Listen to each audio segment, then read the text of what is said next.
Hi friends, welcome back. Denmark ने हैरान किया। फ्रांस का भारत को बहुत बड़ा संदेश, अमेरिका से उम्मीद नहीं थी, पीएम मोदी। चलो देखते हैं, वीडियो शुरू करते हैं। वीडियो शुरू करने से पहले अगर आप चैनल पर नए हो और आपने अभी तक सब्सक्राइब नहीं किया तो जल्दी से पहले सब्सक्राइब के बटन और बेल आइकन को क्लिक कर लो ताकि आपको हमारे सारे न्यू वीडियोस के नोटिफिकेशन मिल जाएं जैसे हम अपलोड करें। अगर आपको वीडियो पसंद आता है प्लीज़ लाइक एंड शेयर। चलिए शुरू करते हैं। इसमें देखिए, अगर डेनमार्क की बात कर रहे हैं तो ग्रीनलैंड, का पंगा ना हो। वही उसी की बात होगी। ग्रीनलैंड उन्होंने क्या बोला था? उन्होंने बोला था, अगर डेमोक्रेट्स के सुने तो we don't want to be with America, मगर पूरा सेंटेंस क्या था आपने लोगों ने सुना नहीं। क्या डेमोक्रेट? मुझे भी बताओ, मेरे को नहीं है बात पता। जितने भी डेमोक्रेटिक चैनल्स हैं जो मेजॉरिटी हैं लेफ्टिस्ट, उन्होंने एक दिखाया था कि ग्रीनलैंडर्स बोल रहे हैं we don't want to be American. अच्छा, एक्चुअल उन्होंने क्या लिखा था? We don't want to be American, we don't want to be Danish. उन्हें ना वो बनना है ना वो बनना है, उन्हें अलग ही होना है। कितनी कन्वीनियंटली इन न्यूज़पेपर्स ने जो जितने लेफ्ट अलाइंड हैं we don't want to American रखा, नीचे का हटा दिया पूरा। अच्छा, एक्चुअल जगह क्या था? उन्होंने लिखा था we don't want to be American, we don't want to be Danish, we are Greenlanders, we want to be Greenlanders only. ये उनका है।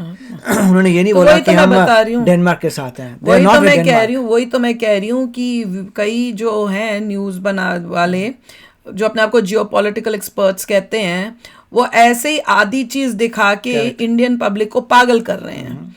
अभी कई वीडियोस लाएंगे हम भी, क्योंकि मैंने देखा कि काफी कुछ हुआ है अभी रिसेंटली, तो उसकी कोशिश करूंगी कि कल वीडियोस इंडियन अमेरिकन व्लॉगर में और दूसरे चैनल्स में आए ताकि लोगों को समझ में आए कि कैसे न्यूज़ को ट्विस्ट करके मिर्च मसाला डालना चाहते हैं, इमोशनल करते हैं इंडियंस को, ताकि वो इमोशनल होके ही उनको व्यूज मिलेंगे। जब तक आप इमोशंस नहीं जागाओगे तो तुम्हें उतने व्यूज ही नहीं मिलने। तो मतलब क्या ग्रीनलैंडर्स ने कहा है, जो ग्रीनलैंड में रहते हैं, कि डेनमार्क ने कभी उनकी परवाह नहीं की। इतने साल से वैसी इकॉनमी पड़ी है, कोई कुछ करता नहीं है, कोई इग्नोर किया हुआ था। मिस्टर ट्रंप ने चिल्लाना शुरू किया तो हो कुछ करते हैं तुम्हारा जो है अपने फ्लैग में लगा देंगे ठप्पा, ये कर देंगे वो कर देंगे। पहले सो रहे थे तुम। इसीलिए ग्रीनलैंडर्स कह रहे हैं ना भैया, ना तुम्हारे साथ जाना है ना हमारे के साथ। और जहां तक मुझे पता चल रहा है कि ट्रंप जो है वो क्यों ग्रीनलैंड कह रहा है, क्योंकि वो कह रहा है कि ये सिक्योरिटी के लिए हमारे लिए बहुत इंपॉर्टेंट है। डेनमार्क ने ग्रीनलैंड को इग्नोर किया वै सिक्योरिटी वैसे, और वो कह रहे हैं कि अगर ये इसी तरह ढीले रहे तो ये या तो चाइना के हाथ में चला जाएगा ग्रीनलैंड, या रशिया के हाथ में, और वो हम होने नहीं देंगे। तो इसलिए वो कह रहे हैं कि भाई हम वो ग्रीनलैंड के लोगों को ही कह रहे हैं कि तुम अपने आप ही खुद ही तुम बोल दो कि हमारे साथ आना चाहते हो। और उसके लिए सुनने में ये आ रहा है, ये मैंने ट्रम्प से नहीं सुना, ट्रम्प का मेन तो ट्रम्प ने यही बोला है जो मैंने बताया है। उसके बाद किसी और न्यूज़ चैनल, वो भी कोई इंडिया का न्यूज़ था, वो मुझे नहीं पता इसलिए कितना सच है, वो ये बोल रहा था कि भाई ये पैसे पूसे दे के कह रहे हैं कि जो तुम वोट करोगे, तो मैंने तो यूएसए में तो ये सुना है कि हम पैसे दे के भी खरीद लेंगे। पर जो इंडियन चैनल था वो ये बोला था, वो कह रहे हैं कि हर बंदे को अगर तुम वोट में करोगे, जब वोटिंग होती है और तुम कहते हो कि हमको यूएसए का पार्ट बनना है, तो हम तुमको 100,000 कितना होता है दूसरे वे से, इंडियन जैसे करते हैं कितना होगा, नहीं चलो 80 लाख ही मान लो, 89 लाख। हाँ चलो 89 लाख जो है हर एक बंदे को देंगे अगर तुम वोट में ये बोलोगे और यूएसए का पार्ट बन जाएगी तो हम देंगे। तो ऐसा सुनने में इंडिया मीडिया से आ रहा है, वो मैंने यहाँ नहीं सुना। मैंने बस यही सुना कि हम पैसे लेके खरीद लेंगे अगर वो चलता है। बातचीत हो रही है, अब बातचीत से अगर ये बात बन जाती है तो वेरी गुड, नहीं तो हम खरीदने को भी तैयार हैं। आज भी न्यूज आई थी, मिस्टर ट्रम्प ने कहा था कुछ ना कुछ तो होगा। मैं पता नहीं क्या होगा, अब कुछ ना कुछ का पता नहीं, कुछ तो होगा। तो चलो देखते हैं अब क्या न्यूज है। तो वीडियो शुरू करते हैं। भारत के विदेश मंत्रालय ने अमेरिका के फोन कॉल वाली स्टेटमेंट का क्या जवाब दिया है? फ्रेंच प्रेसिडेंट इमैनुअल मैक्रोन ने अमेरिका के खिलाफ जाकर भारत को किस मसले के ऊपर सपोर्ट। अच्छा, अगर ये फोन कॉल वही बोल रहे हैं कि ट्रेड डील से जो रिलेटेड थी, उसका भी वीडियो वो मेरी होपफुली कल तक आ जाएगा, क्योंकि आज तो काफ़ी लेट हो गया है। तो कल वो वीडियो इंडियन अमेरिकन व्लॉगर में डालेंगे, और उसमें मेंबरशिप में भी आप जो है अगर मेंबर नहीं बने हो तो वहाँ पे मेंबर भी बन जाना, क्योंकि कई वीडियोस वहाँ पे भी आएंगी। क्योंकि उस केस में भी देखते हैं कि क्या बोल रहे हैं लोग इंडिया के मीडिया वाले और क्या एक्चुअली हुआ है। लेट्स सी कि दोनों एक ही बात जो है बोली जा रही है वही हुई थी कि कुछ और हुआ था। तो अभी हमने ये न्यूज देखी नहीं है, पर हम देखेंगे। इंडिया को फर्क नहीं पड़ना चाहिए, कितना टैरिफ लगता है, डजंट मैटर। मैं तो पहले से कह रही हूँ कि अगर फर्क पड़ रहा है आपको, देन देयर समथिंग रॉन्ग। नहीं फर्क पड़ना चाहिए। There are so many more countries किया है और वेनेजुएला की तरह डेनमार्क ने अमेरिका को कौन सा चैलेंज किया है। काफी सारी इंपॉर्टेंट अपडेट्स आ रही हैं जो आपको मेन स्ट्रीम के न्यूज चैनल्स के ऊपर भी देखने को नहीं मिलेंगी, इसलिए इस वीडियो को एंड तक देखिएगा। सबसे पहले बात करते हैं भारत और फ्रांस के बारे में।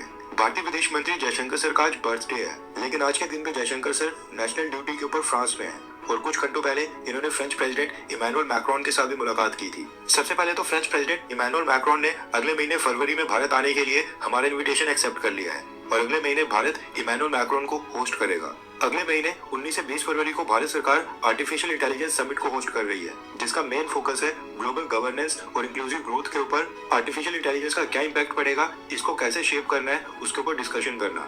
भारत की सरकार इस एआई समिट में टेक कंपनीज के सीईओज, स्टार्टअप्स और पॉलिसी मेकर्स के साथ साथ ग्लोबल लीडर्स को भी इनवाइट कर रही है। एंड इमैनुअल मैक्रोन भारत का इन्विटेशन एक्सेप्ट करने वाले पहले वर्ल्ड लीडर बन गए हैं। विजिट तो खैर अगले महीने हो रही है, लेकिन इमैनुअल मैक्रोन ने उससे पहले भारत को ब्रिक्स प्रेसिडेंसी के ऊपर सपोर्ट एक्सटेंड कर दिया है। दरअसल US president Donald Trump BRICS संगठन को पसंद नहीं करते हैं। रशिया, चाइना, साउथ अफ्रीका और ईरान जैसी कंट्रीज जो कि एंटी अमेरिकन है, वो सब इसका हिस्सा है। इसलिए डोनाल्ड ट्रंप ब्रिक्स को कई बार धमकी भी दे चुके हैं कि ब्रिक्स करेंसी लॉन्च नहीं करनी चाहिए। मसला ये है कि साल 2026 के लिए ब्रिक्स की प्रेसिडेंसी भारत के पास आ गई है। इस साल के ब्रिक्स इवेंट्स भारत में होस्ट होने हैं और ब्रिक्स समिट के लिए जब Russia, China, Iran, south Africa in सब के लीडर्स भारत आएंगे तो काफी सारा प्रेशर भारत के ऊपर भी आएगा। लेकिन अमेरिका को इग्नोर करते हुए इमैनुअल मैक्रोन ने भारत को ब्रिक्स प्रेसिडेंसी के लिए सपोर्ट एक्सटेंड करने की। एक बात ये मैं बहुत क्लियर करना चाहती हूँ हर एक इंडियन को कि इमैनुअल मैक्रोन को कोई इंडिया से कोई बड़ा लगाव लगूव नहीं होगा।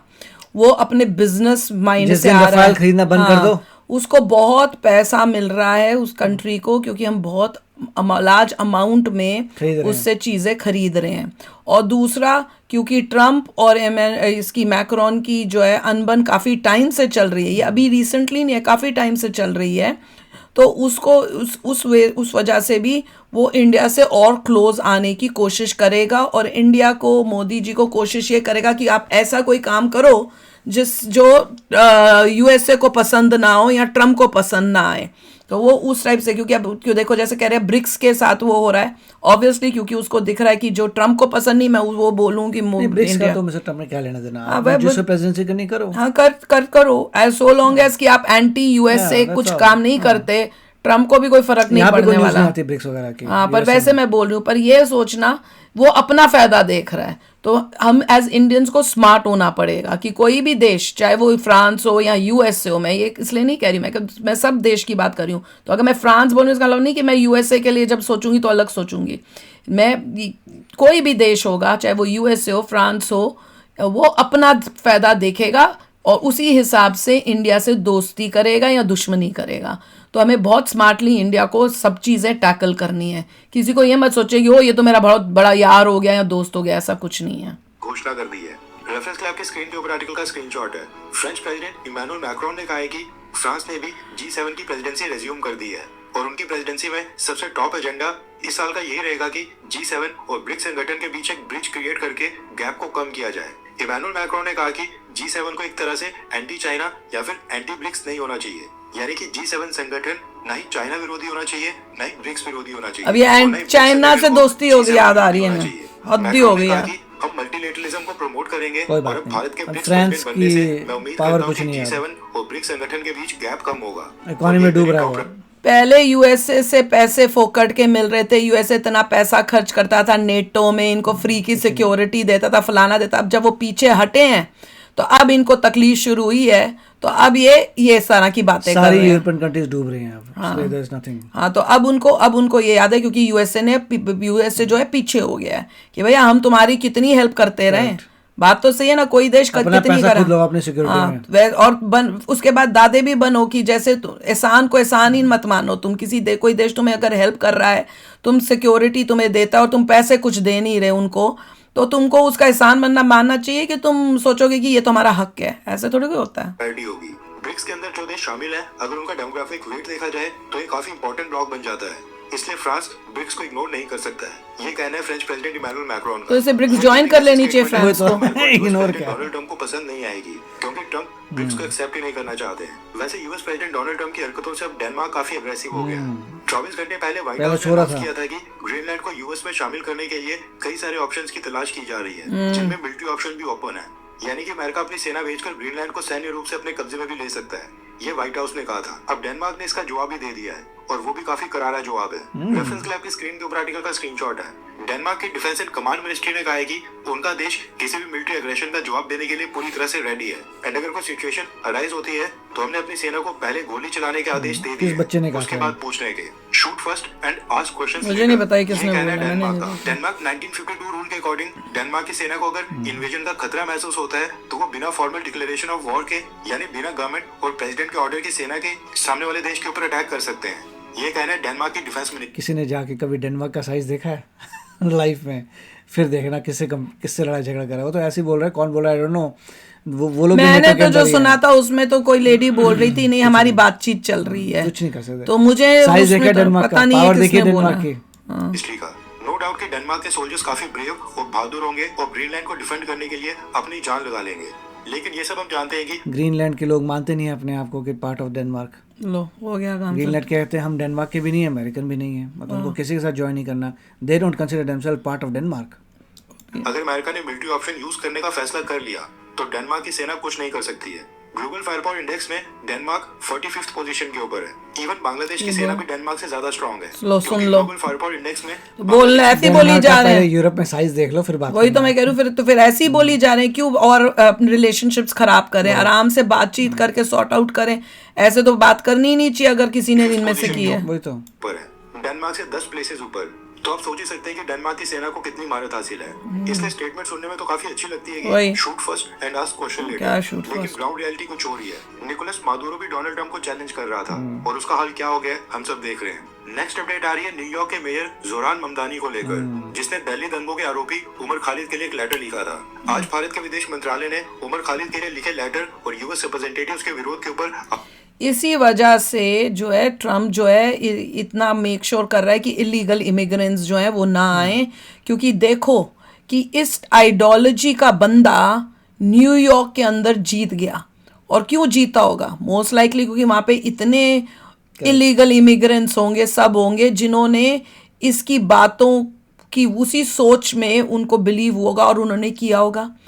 वैसे ही वो सोमालिया, वो कौन सा मिनेसोटा है, कहाँ पे, वहां पे भी अगर आप देखो वो ओमार, क्या नाम है उसका, इल्हा उमार करके जो है, वो वहां पे क्यों जीतती है? अब पता चल रहा है कि भैया वहां पे इतने सारे इलीगल इमिग्रेंट्स आए हुए हैं, सोमालिया से इतने लोग आए हुए हैं, इतनी करप्शन की गई है इन लोगों ने। और उसमें ऐसे लग रहा है कि गवर्नमेंट के जो ऑफिशियल्स वहां पे हैं वो भी, उनका हाथ भी है।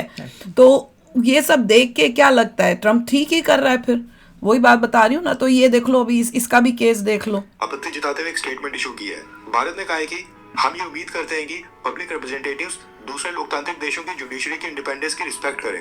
अपनी पर्सनल सोच या पर्सनल बायस दिखाना उनके पद के लायक नहीं है और पब्लिक ऑफिस में बैठे लोगों को बिल्कुल भी सूट नहीं करता है। बेहतर ये होगा कि वो अपने कमेंट्स करने के बजाय अपने काम और रिस्पॉन्सिबिलिटी के ऊपर ध्यान दें जो उनको वहाँ की पब्लिक ने दी है। इसके बाद बात करें यूएस प्रेसिडेंट डोनाल्ड ट्रंप की, तो उन्होंने अपने एडमिनिस्ट्रेशन में अपने से भी बड़े बड़े कलाकार रखे हुए हैं। एक हफ्ते कुछ स्टेटमेंट आती है तो दूसरे हफ्ते कुछ। हम बात कर रहे हैं US commerce secretary Howard Lutnick के बारे में, जिन्होंने एक बार फिर से भारत के साथ ट्रेड डील के ऊपर कमेंट किया है। जिस तरह से भारत में trade and commerce minister Piyush Goyal sir हैं, सेम उसी पोजीशन के ऊपर अमेरिका में US commerce secretary Howard Lutnick है। और यही हर एक देश के साथ अमेरिका की ट्रेड डील के ऊपर फाइनल सिग्नेचर करके प्रेसिडेंट डोनाल्ड ट्रंप के टेबल के ऊपर भेजते हैं। ये महाशय अमेरिका में एक पॉडकास्ट में गए थे और वहां पर कैजुअली अंदाज में इन्होंने भारत अमेरिका ट्रेड डील के ऊपर सबसे बड़ा कमेंट कर दिया है। पॉडकास्ट में इन्होंने कहा है कि भारत एंड अमेरिका के बीच ट्रेड डील ऑलमोस्ट क्लोज हो गई थी, बातचीत में सब कुछ फाइनलाइज कर दिया गया था, बस डोनाल्ड ट्रंप चाहते थे कि प्राइम मिनिस्टर नरेंद्र मोदी उनको सामने से कॉल करें। इंडियन प्राइम मिनिस्टर को यूएस प्रेसिडेंट डोनाल्ड ट्रंप को कॉल करनी थी, जो कि उन्होंने नहीं की और ये डील इसलिए साइन नहीं हुई। US commerce secretary Howard Lutnick ने कहा कि इंडियन साइड इसी चीज के लिए कंफर्टेबल नहीं थी कि प्रधानमंत्री मोदी सामने से डोनाल्ड ट्रंप को कॉल करें, जिसकी वजह से ट्रेड डील साइन नहीं हो पाई और ये चीज डोनाल्ड ट्रंप को पसंद नहीं आई और अमेरिका ने भारत के ऊपर टैरिफ कम नहीं किए। ये कहना है यूएस कॉमर्स सेक्रेटरी का। अब इस स्टेटमेंट के दो ही मतलब निकलते हैं। एक मतलब ये है कि अगर भारत के प्रधानमंत्री Narendra Modi US president Donald Trump के सामने झुक जाते हैं तो डोनाल्ड ट्रंप भारत के साथ ट्रेड डील साइन कर लेंगे। लेकिन एक दूसरा मतलब ये भी हो सकता है कि अमेरिका भारत के प्राइम मिनिस्टर नरेंद्र मोदी को टारगेट करके भारत के अंदर एक फेक नैरेटिव फैलाने की कोशिश कर रहा है, क्योंकि स्टेटमेंट से यही मैसेज आता है कि प्रधानमंत्री मोदी को केवल एक फोन कॉल ही करनी थी, सभी टैरिफ्स भारत के ऊपर से खत्म हो जाते। लेकिन प्रधानमंत्री मोदी ने भी अपने ईगो के ऊपर बात ले ली, कुछ गड़बड़ है सम्मान के ऊपर बात ली एंड अकेले प्रधानमंत्री मोदी के घमंड, अकड़ या फिर मोदी के एटीट्यूड के कारण ही भारत की ट्रेड डील फंस गई है या फिर अटक गई है। वैसे सच्चाई जो भी हो, लेकिन अगर ये सच है कि प्रधानमंत्री मोदी ने अमेरिका के कहने के ऊपर डोनाल्ड ट्रंप को कॉल करने से इनकार कर दिया, तो हम अपने प्रधानमंत्री मोदी के साथ हैं, क्योंकि डोनाल्ड ट्रंप यहाँ पर सिर्फ नरेंद्र मोदी को नहीं झुकाने की कोशिश कर रहा है, यहाँ पर भारत के प्राइम मिनिस्टर को झुकाने की बात हो रही है, एंड इसके ऊपर हम भारत सरकार के साथ खड़े हैं। वहीं पर बात करें भारत सरकार के विदेश मंत्रालय के बारे में, तो आज एक्सटर्नल अफेयर्स मिनिस्ट्री ने US commerce secretary Howard Lutnick के बयान के ऊपर भी एक स्टेटमेंट इशू की है। भारत के विदेश मंत्रालय ने कहा है कि हमने हॉवर्ड लुटनिक के रिमार्क्स देखे हैं। भारत और अमेरिका पिछले साल 13 फरवरी से ही एक बायलैटरल ट्रेड एग्रीमेंट के ऊपर बातचीत कर रहे हैं। तब से लेकर अब तक दोनों तरफ से कई राउंड्स ऑफ नेगोशिएशंस हो चुके हैं। कई बार ऐसा लगा है कि डील बस साइन होने वाली है, लेकिन जो डिस्कशन के बारे में रिमार्क्स किए गए हैं वो बिल्कुल सही नहीं है और बिल्कुल भी एक्यूरेट नहीं है। हम अभी भी म्यूचुअली बेनिफिशियल ट्रेड डील में इंटरेस्टेड हैं और इसको जल्दी से कंक्लूड करना चाहते हैं। और वैसे भी प्राइम मिनिस्टर मोदी और प्रेसिडेंट डोनाल्ड ट्रंप साल 2025 में 8 बार फोन के ऊपर बात कर चुके हैं, जिसमें दोनों देशों की पार्टनरशिप के अलग अलग पहलुओं के ऊपर डिस्कशन हुई है। ये कहना है भारत के विदेश मंत्रालय का। इनडायरेक्टली भारत ने यूएस कॉमर्स सेक्रेटरी की स्टेटमेंट को रिजेक्ट कर दिया है और इशारा किया कि प्रधानमंत्री मोदी और डोनाल्ड ट्रंप ने 2025 में 8 बार फोन कॉल कन्वर्सेशन की है, इसलिए फोन कॉल का तो सवाल ही पैदा नहीं होता है। इसके साथ एक न्यूज ये भी निकल कर आ रही है कि निकोलस मादुरो के कैप्चर के बाद अमेरिका के पास अब ह्यूज क्वांटिटी में वेनेजुएला का ऑयल आ गया है और अमेरिका भारत को एक पोटेंशियल कस्टमर के रूप में देख रहा है। अमेरिका और चाइना इन दोनों देशों के बाद भारतीय क्रूड ऑयल का सबसे बड़ा कंज्यूमर है, इसलिए अमेरिका भारत को वेनेजुएला का क्रूड ऑयल सेल कर सकता है। भारत की बात करें तो रशियन क्रूड ऑयल अवॉइड करने के बाद भारत को सस्ता क्रूड ऑयल चाहिए, फिर चाहे वो वेनेजुएला से ही क्यों ना है। इसलिए हम आगे आने वाले कुछ महीनों में देख सकते हैं कि भारत अमेरिका से ह्यूज क्वांटिटी में वेनेजुएला का क्रूड ऑयल परचेज करे एंड इससे अमेरिका के साथ ट्रेड डेफिसिट को कम करने में भी मदद मिलेगी। तो भैया ये जो लुटनिक की जो भी है ये हमको देखनी पड़ेगी। मुझे लग रहा है अगेन कोई मिसअंडरस्टैंडिंग है, तो उसकी भी वीडियो हम करेंगे इंडियन अमेरिकन व्लॉगर चैनल के अंदर ही। मैं तो पहले मेन वो ही देखूंगी जिसमें ये इंटरव्यू की जो बात कर रहे हैं, ये क्या उसने एग्जैक्टली क्या बोला है। उसके बाद जो इंडिया की तरफ से उसको किस एंगल से लिया जा रहा है, क्या वो ठीक सोच रहे हैं कि जैसे कि इन भारत को झुकाने की या मोदी को झुकाने की बात हो रही थी, क्या हो रही थी, वो सब जो है उसी हिसाब से फिर देख के फिर समझ में आएगा कि क्या हुआ, कि वाकई ये हुआ है कि नहीं। तो कल आप वेट करना, कल उसकी वीडियो ज़रूर आएगी इंडियन अमेरिकन व्लॉगर में। और मुझे लगता तो नहीं इस तरह का कुछ बोला होगा, कुछ और ही बात होगी जहाँ तक मुझे लग रहा है, क्योंकि पहले भी ऐसी कई न्यूज़ आई हैं और उसके बाद जब हमने वहाँ जाके सुना है तो वो उन्होंने उस तरीके से या वो बात की ही नहीं थी। तो भाई मैं तो यही चाहूँगी कि ऐसा कुछ ना हो, क्योंकि दोनों कंट्री के अच्छे relationships will be best for both the countries. तो जैसे ये बता रहे हैं कि कुछ जो इंडियन की गवर्नमेंट है उन्होंने तो यही बोला है कि ऐसा कुछ नहीं है, 8 बारी बात हो चुकी है, हम अभी भी ट्रेड करने के लिए तैयार हैं, यहाँ बातचीत चल रही है। तो कुछ घपला लग रहा है मुझे न्यूज़ के अंदर। तो मिलेंगे नेक्स्ट वीडियो में बहुत ही जल्द। Till then take care and bye bye. तो अगर आप मेरे इस चैनल पे नए हो तो जल्दी से सब्सक्राइब के बटन को हिट करो और बेल आइकन को क्लिक करो, ताकि आपको मेरा जब नया वीडियो मैं लगाऊं आपको उसके बारे में जल्दी से पता चल जाए।